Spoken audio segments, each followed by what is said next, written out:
శ్రీధర్ బాబు గారు మీరు మీ డిపార్ట్మెంట్ ఎట్లా పనిచేస్తుందో ఒకసారి వినండి జాగ్రత్తగా. విని దయచేసి మీరు నోట్ చేసుకొని సమాధానం చెప్పండి. అధ్యక్ష, నిన్న గవర్నర్ గారి ప్రసంగంలో చెప్పారు అధ్యక్ష, మన ఐటీ ఎగుమతులు 3,13,000 కోట్లకు చేరుకున్నాయి, ఐటీ ఉద్యోగాలు 9,39,000 చేరుకున్నాయని చెప్పారు. అంటే ఇది వాస్తవమైన శ్రీధర్ బాబు గారు? మీ కేబినెట్ అప్రూవ్ చేసిందే కదా ఇది గవర్నర్ ప్రసంగం? గవర్నర్ ప్రసంగంలోంచే కోట్ చేస్తున్నాను నేను. మీ కేబినెట్ అప్రూవ్ చేసింది, ఆ కేబినెట్లో కూడా మీరు ఉన్నారని అనుకుంటా ఉన్నా. గవర్నర్ గారి ప్రసంగం ఎప్పుడైనా కేబినెట్ ఆమోదిస్తుంది అధ్యక్ష. కేబినెట్లో మంత్రులందరూ ఉంటారు, ఐటీ మంత్రి గారు కూడా ఉంటారు.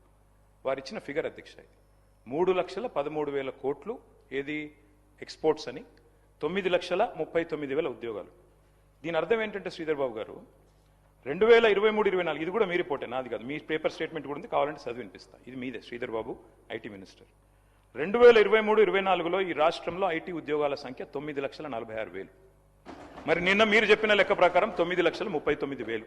అంటే మీ ప్రభుత్వం వచ్చిన తర్వాత 7,000 ఉద్యోగాలు తగ్గాయని నిన్న మీరు గవర్నర్ గారి ప్రసంగంలో చెప్పారు. ఇది వాస్తవమా కాదా? ఒకటి.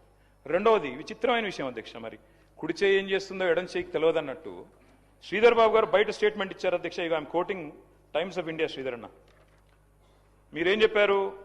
ఐటీ ఎక్స్పోర్ట్స్ 3,60,000 కోట్లు అని చెప్పారు. ఇక్కడ మీరు మీకు పంపిస్తాను అధ్యక్ష కావాలంటే. 3,60,000 crores. గవర్నర్ గారి ప్రసంగంలో 3,13,000 కోట్లు. ఏది వాస్తవం అధ్యక్ష? మంత్రి గారు బయట చెప్పేడుదా, గవర్నర్ గారు నోటమ్మడి ఇక్కడ చెప్పేడుదా? You should fire your secretary. If this is a mistake, bureaucratic mistake, you should fire them. Cabinet లో గవర్నర్ ప్రసంగం ఆమోదించారు, ఆమోదించిన దానిలో కూడా వాస్తవాలు పెట్టరా? ఇక ఈ ప్రసంగానికి విలువ ఉందా, విశ్వసనీయత ఉందా? అంటే 7,000 ఉద్యోగాలు, ఐటీ ఉద్యోగాలు మీరు వచ్చాక తగ్గాయి అని మీ ప్రభుత్వం, మీ గవర్నర్ గారు నిన్న చెప్పారు. ఇది వాస్తవమా కాదా? దయచేసి నోట్ చేసుకోండి, చెప్పండి. తగ్గిలేదు, పెరిగినాయి, మాదేదో తప్పు జరిగింది, తీసి పారేయండి. ఐటీ సెక్రటరీ ఎవరున్నారో తీసి అవతల పాడండి చెత్తబుట్లు. అధ్యక్ష, ఇంకో మాట అధ్యక్ష.